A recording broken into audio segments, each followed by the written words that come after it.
రాయచోటి ప్రధానమైన రహదారి గత 2 దశాబ్దాల పైన ఈ ప్రాంతంలో ఉన్నటువంటి ఈ ప్రజలు అనేక ఇబ్బందులు పడుతూ ఈ రోడ్డు మీద వెళ్ళే వాళ్ళు ఇప్పుడు స్థానిక ఎమ్మెల్యే కందుకుంట వెంకటప్రసాద్ కృషి కారణంగా, అదేవిధంగా కేంద్రంలోనూ రాష్ట్రంలోనూ డబుల్ ఇంజన్ సర్కార్ అంటే ఎన్డీఏ ప్రభుత్వం అధికారం ఉంది కాబట్టి ఈ యొక్క ఎన్డీఏ ప్రభుత్వం కారణంగా ఈ యొక్క రోడ్డు నిర్మాణం పూర్తయింది. ఈ ప్రజలందరూ కూడా సంతోషిస్తున్నారు.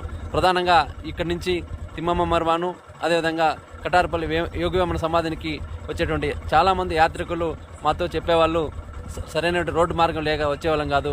ఇప్పుడు ఈ యొక్క ప్రాంతం పర్యాటకంగా ఎంతో అభివృద్ధి చెందడానికి అవకాశం ఉంది.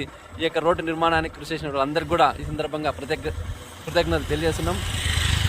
రాష్ట్రంలో కేంద్రంలో ఎన్డీఏ సర్కార్, డబుల్ ఇంజన్ సర్కార్ ఉంటే అభివృద్ధి సాధ్యమవుతుందని చెప్పి ప్రజలకు చూపిస్తున్నందుకు ప్రత్యేకంగా ముఖ్యమంత్రి చంద్రబాబు నాయుడు గారికి, అదేవిధంగా కేంద్రంలో ఉన్నటువంటి ప్రధాని నరేంద్ర మోడీ